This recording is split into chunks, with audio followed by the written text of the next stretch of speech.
देखिए, उल्का और उल्का पिंड में अंतर क्या है। उल्का क्या होता है, वैसे आकाशीय पिंड। कैसे, वैसे आकाशीय पिंड। देखिए, जब आप देखते हैं आकाश में कोई चीज़ छोटा सा टुकड़ा हुआ तो छोटा सा आपको दिखाई पड़ेगा ही।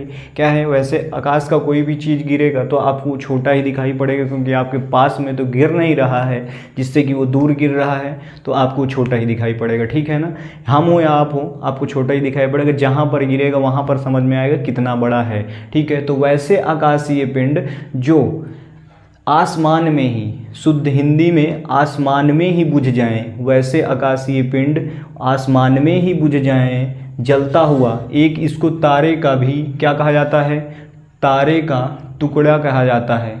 टुकड़ा किसका कहा जाता है, तारे का टुकड़ा भी उल्का को कहा जाता है, या उल्का पिंड को तारे का टुकड़ा भी कहा जाता है। देखिए, दोनों में अंतर क्या है। वैसे आकाशीय पिंड जो आकाश में ही बुझ जाएं उनको उल्का कहते हैं, और वैसे आकाशीय पिंड जो छोटा सा कोई भी अंश, छोटा सा अंश पृथ्वी पर गिर जाए उसको कहते हैं उल्का पिंड। समझ में आ गया। मेटियोर और मेटियोराइड में अंतर समझ में आ गया है। वैसे आकाशीय पिंड जो आकाश में ही बुझ जाएं, वैसे आकाशीय पिंड जो आकाश में ही बुझ जाएं उसको उल्का कहते हैं, और वैसे पिंड जो पृथ्वी पर आके गिर जाए, छोटा सा ही सही लेकिन पृथ्वी पर आके गिर जाए, उसको कहते हैं उल्का पिंड। क्या कहते हैं, उल्का पिंड।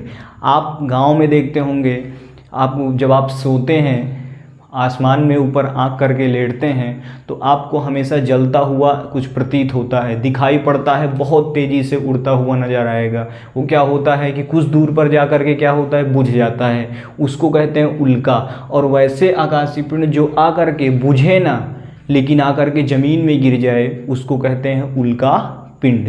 ठीक है, गांव में उसको कहते हैं कि आत्मा जा रही है। क्या जा रही है, आत्मा जा रही है, इसको देखना नहीं चाहिए। बिल्कुल सही बात है, लेकिन वो आत्मा नहीं है, वो एक प्रकार से तारे का टुकड़ा होता है। क्या होता है, तारे का टुकड़ा होता है, जिसको मेटियोर एंड मेटियोराइड कहते हैं। समझ में आ गया, ये डाउट क्लियर से हो गया। चलिए नेक्स्ट बात करते हैं।